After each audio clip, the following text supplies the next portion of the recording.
From KCRW in Santa Monica, I'm Claude Brodesser-Achner, and this is The Business. So you still want to do the show business? And you think that you got what it takes? I mean, you really got to rap and be all that. And prepare yourself for the breaks. Check it out. This week on The Business, what does it mean for your TV show to be on the bubble? And we're not talking about being drunk on champagne. We'll speak with the producers of Scrubs and Jericho about coming back from the brink of extinction. Get ready for the show that's always on the bubble, and this time I do mean drunk on champagne. It's The Business from NPR. On the bubble is the television term for a show that's in danger of being canceled. These are often shows that receive low audience numbers but strong critical acclaim, or shows that used to have big numbers but don't seem to be doing as well anymore. It might simply be that the show just doesn't appeal to people. But it's just as likely that it was given a difficult time slot, or got moved around like a chess piece, or didn't get the right or enough promotion. The life expectancy of a show that's on the bubble is determined by a complex and somewhat mysterious calculus. Today, we're going to try and make some sense of why a show lives or dies when it's on the bubble with two case studies, Scrubs and Jericho. NBC's offbeat doctor dramedy Scrubs first hit the airwaves in 2001. Seeing an intern tell someone they're going to die for the first time is strange, because even though it's a horrible and sad experience, if they get through it, there's a sense of accomplishment. Nailed it. Hell yeah. Good job, man. What'd you say? Well, I just told them that there's nothing more we can do right now. Ooh. Scrubs was an Emmy magnet from the get-go, but the network was never really happy with the size of its audience.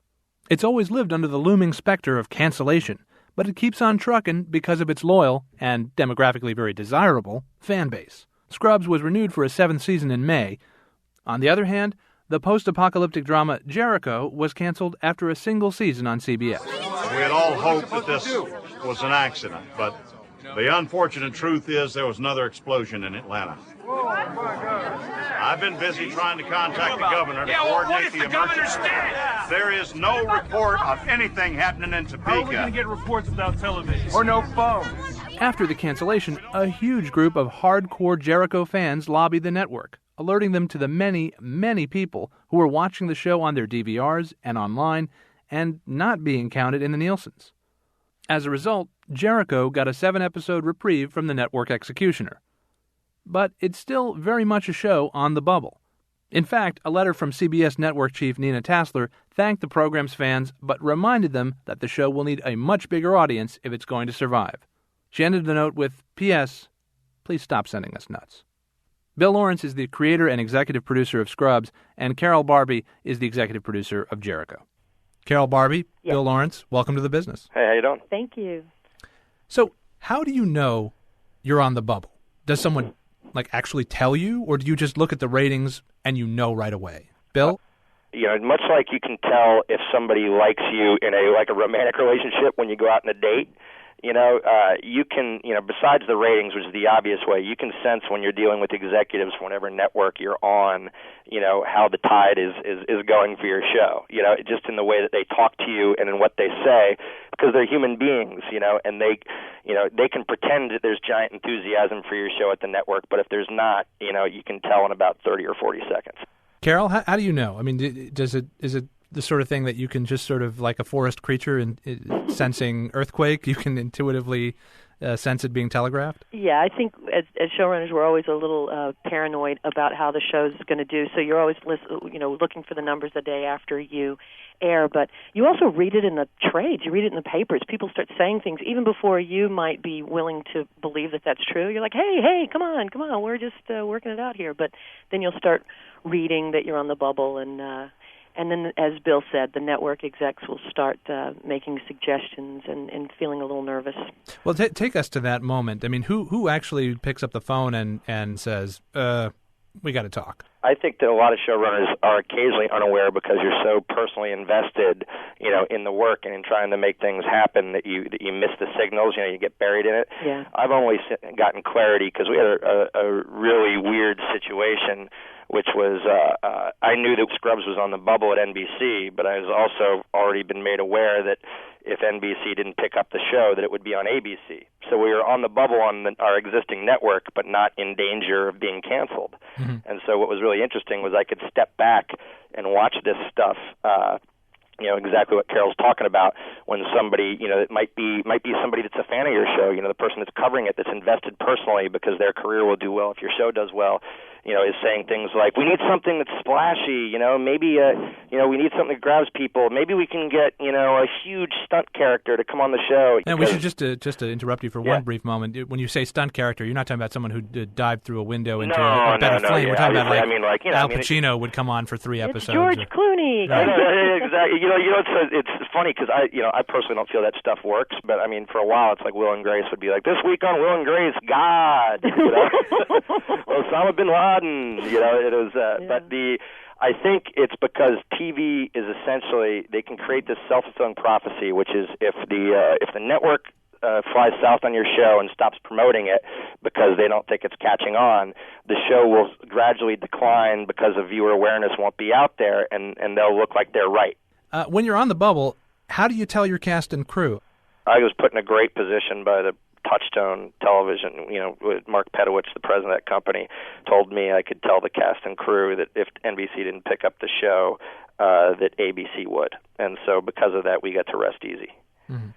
That is a good position to be in. Yeah, it was very cool. Yeah, Carol, your experience was a little different, I think, right? Yeah, our cast and crew, I have to tell you, they were on the internet more than we as the producers and the writers were because we were kind of busy, but they were like on there all the time, and so they were keenly aware of what was going on. But when we got the call, I got the call a couple of days before the official announcement at the upfronts that we were canceled, and that must have sucked. It was horrible. It was horrible because I tell you, the worst case scenario for me, I really thought, was that we would get moved to a different time slot. You're a mid-season show or something like that. Yeah, exactly. I thought they'd go, oh, you're like an after-school special. You're at 4 p.m. on Tuesday. But I never thought they were actually going to cancel us. So when I got that call actually saying you're canceled, it was like a gut punch. It really was. And I have 2 producing partners, and I called them and said, okay, meet me at the office and let's start making the phone calls. And it was like a funeral. We were sitting here calling people and saying, no, they really canceled us. No, they really did. And the actors were upset and incredulous, and everybody, and the crew, and it was like 2 days of mourning. And then the second day was when they had the upfronts and they made the announcement. That day I got on a plane that afternoon to go to North Carolina to visit my family. By the time I got to North Carolina 5 hours later, this fan thing had really started to roll, and that made me feel better, and it made the cast feel better, but nobody ever thought that something would come of it. And so we were like, well, that's nice. And then for 5 days I'm in North Carolina, out in the middle of the country with bad cell phone reception, getting spotty ideas of what's going on. And then by the time I got back to L.A., it was in full-fledged revolt mode, and then it was fun. So we asked for the permission to shop it to other networks. They agreed, and then we also said, but what our preference would be is for you to pick us up and let us come back on as a mid-season and promote us and let us tell the story. You know how luxurious it's going to be, Carol, just to do 7 in a row? Oh, my God. To only do 7 shows? It's the dirty little secret, I tell you. We looked at each other the other day and said, it's probably better we were canceled, because we came back with all this support and all this goodwill behind us, and we're the little engine that could, and we're looking at 7. We're not looking at 22. And it's a long year when it's creatively, 22. it's going to be so much easier just to really do great work. Yeah. If you're just joining us, we're talking with Bill Lawrence, creator and executive producer of the offbeat NBC dramedy Scrubs, and Carol Barbie, executive producer of the CBS apocalyptic drama Jericho. Both shows have been in danger of cancellation, and we're talking about what it means to be on the bubble. What does the phrase on the bubble mean to you? To me, it means that you are not standing on solid ground anymore. You're not gone, but you're not standing on solid ground, and if that bubble pops, if it goes one way or the other, you could be gone. That you're in danger of losing the enthusiasm from the network and the studio. It means another thing, too, I think, which is it can be somewhat liberating, because when you're on the bubble, you're forced to realize on some level that you can't control, you know what I mean, what's going to happen. And because of that, I finally got to a place that's like, more than anything in the world, it's actually the time to stop listening to the network and to do what you creatively would be proud of. Because, it's like worrying about the weather. No matter how hard you worry about what the numbers are going to be the next day, you can't physically do anything to change them. Yeah. No, once you are on a creative role and you like where you are and you're telling the story you mean to tell, and the audience is being entertained and the network feels good about what the show is. It's really about trying to find that audience through advertising and reruns and all these other platforms, and that's not our job. Our job, mine and Bill's job, is to make sure the show creatively works and to make sure that we, film things and hand them in on time. But we can't. So that's why when we get phone calls from execs saying, "Oh, your numbers."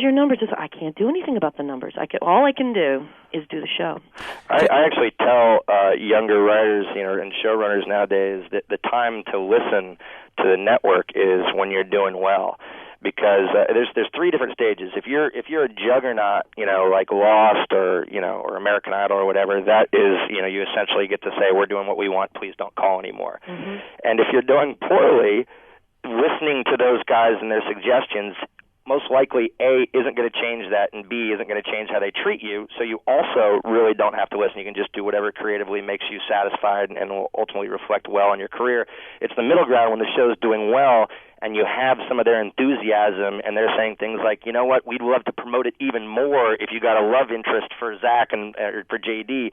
That's when you listen to them, because you're trying to ride that wave of getting them invested. Yeah. But the other two ends of the scale, I don't really pay attention much to the input. So it's good to let them, pat them on the head once in a while, let them think they're actually in control. And also, I think so often in interviews like this, and Carol might agree, is when we're talking about the network, it sounds like they're this evil, Right. And the truth of the matter is, man, some of the times the people calling you with ideas are people that are not only working on your show, but are invested in it personally, because they, as they came to know you and work on it, they like it and are proud of it and want it to survive. And but they're living in their corporate system and trying to think of ways that they can make their bosses go, "Hey, let's make a commercial for Jericho that says highlights how critically acclaimed it was, and shows how proud we are of it as a network to give it a chance to to keep going and to survive." So they're trying to help you. So to just be confrontational and say, I don't really give a crap what you think, is ultimately counterproductive. Yeah. I'm curious, how can the network's decision to get behind the show when it is on the bubble affect the outcome, or not? Well, I'll tell you this: it's really a double question. Because the first thing is when they say let's save Scrubs, what are they going to do? They're going to suggest creative things that they think will make changes in the show that will make more people interested in it. I don't necessarily think that should be their job. I don't know how it evolved to that. You know what I mean? And so then the skill set of a showrunner becomes a very strange dance, because you as a showrunner, your job isn't just to write and produce a quality television show. On some level, it's also to make the network, which is a very corporate environment, feel invested personally, feel that they're part of the creative decision making, because as a result, if they feel that they're being listened to and that they're part of the process, their investment in the quality of the show, it can range from more commercials, protecting the show more, all the way to your show being picked up regardless of its numbers because of how passionate they are about its quality. Case in point, The Office did horrible numbers and probably in other environments would not have been picked up, but Kevin Riley championed it. He felt that they were really listening to him. He felt that it was a creative partnership, and he kept that show on the air despite its performance, and actually canceled shows that did a lot better. Carol, Barbie, let me ask you, how do personalities of your executives play into your day-to-day? I've always found the CBS executives and the Paramount executives to be really supportive, and Nina Tausser's always loved Jericho, and David Brownfield is the head of Current, and so he's the person that I deal with on a daily basis, and he gives a lot of the creative notes, and David himself was a writer, so that's actually rare for executives, but he gets it, so I've always found him to be very kind of no nonsense and helpful creatively. But they were so behind Jericho the whole year that I felt great support from them. And when we got to the point where our numbers had fallen off in the second half of the season, after having been taken off the air for a very long break and coming back against American Idol, I think we could have survived one or the other, but not both. I never felt that they waned on us creatively. They loved what we were doing creatively. It was about how do we find that audience that is obviously still out there that we haven't maxed out, but we haven't been able to get to them yet. So. Well, that's the question I'd like to have you answer, which is what can they do to help the show other than, get me Al Pacino for 3 episodes. I think they can change time slots. They can try you in a different area, against different shows.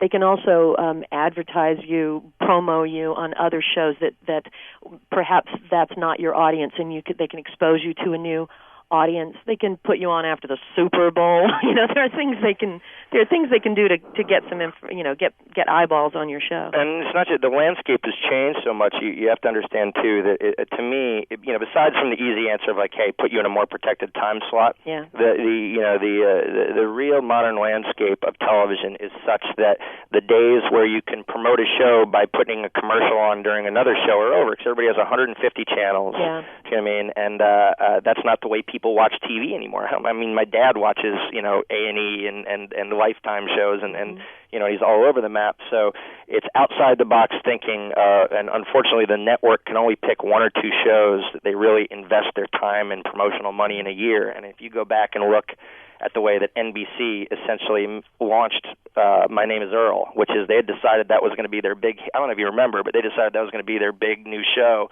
And, forget about commercials on TV and billboards and internet and radio, and that's essentially in this landscape what you need to launch, because you rarely come back from a poor launch. Well, I think that's actually the story of the resurgence of Jericho, is the fact that CBS from the very beginning knew that Jericho was the kind of show that they didn't have, which was an internet-friendly show. It's a cult show. We've got those fanboys. So this was a new thing for them. So when they took us off the air for that break in the middle, they spent a lot of time and energy and money on our web presence, and they cultivated this online audience, and they did a great job of it. They did such a great job that people were watching us on the internet. We lost 2 or 3 million viewers, but they were on the internet, and they were not being advertised to on the traditional method, which is on television. Plus, the Nielsen's hasn't caught up to that yet Correct. at all. Well, I want to talk about all of that right now, which is that there's a quote by you, Bill, in the New York Times some time ago saying, quote, "Rather than seek out new viewers, our survival technique was to hold on to the old ones." Well, yeah, we weren't writing for the people who were turning on this show for the first time. That seems very counterintuitive. No, we have 2 ways of surviving nowadays. Okay, I really feel there's basically 2 avenues you have, which is number 1, is that you launch and are a giant hit, because if you do so, we've all seen what happens. The second you're a giant hit, the network puts their machine behind you. They see dollar signs, as they should as a corporate entity, and they put all their time and effort behind making that show bigger and making that show sustain, and because it has become something that prints money. If you don't do that, because there is a show that already did do that, which is getting all their time and dollars, the odds of your show 2 years down the line suddenly being a giant hit are over, because in the modern landscape, shows don't survive that long.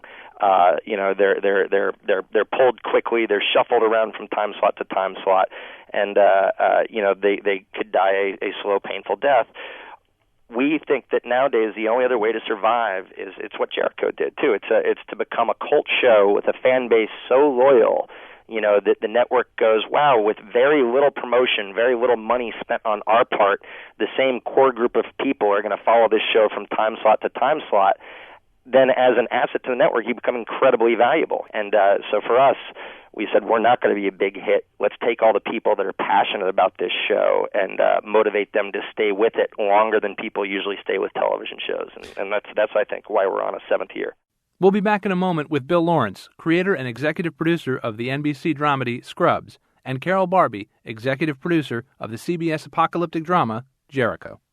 Both shows have been in danger of cancellation, and we're talking about what it means to be on the bubble. You're listening to The Business from NPR.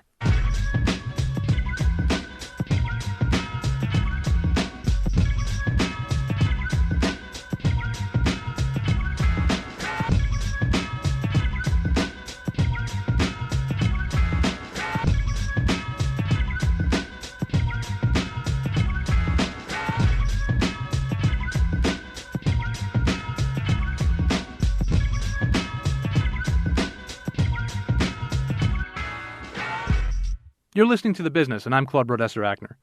In TV terms, being on the bubble means that your show's in danger of being canceled. We're talking about 2 shows that have been on the bubble and lived to tell the tale, at least for now.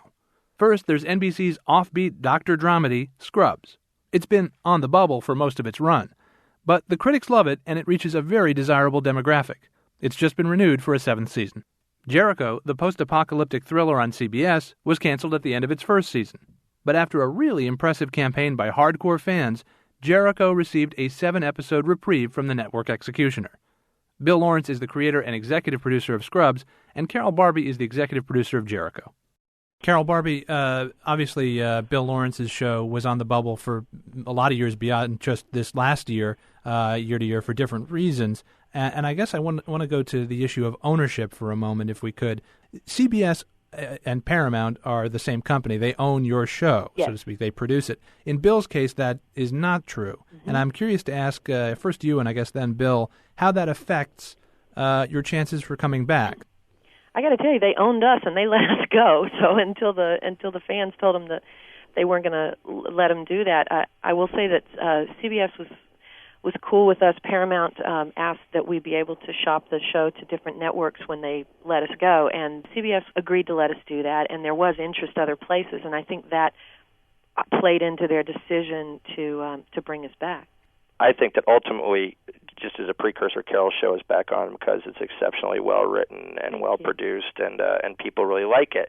But when you're like, wow, CBS, Paramount, after canceling a show or taking a chance and doing 7 very expensive episodes of TV, I will tell you point blank that would have been a much harder decision for them to make did they not know going in that they own the product and are most likely going to make the money back regardless of what happens in DVD sales and the like, as the show goes on to exist, past when we're all producing it.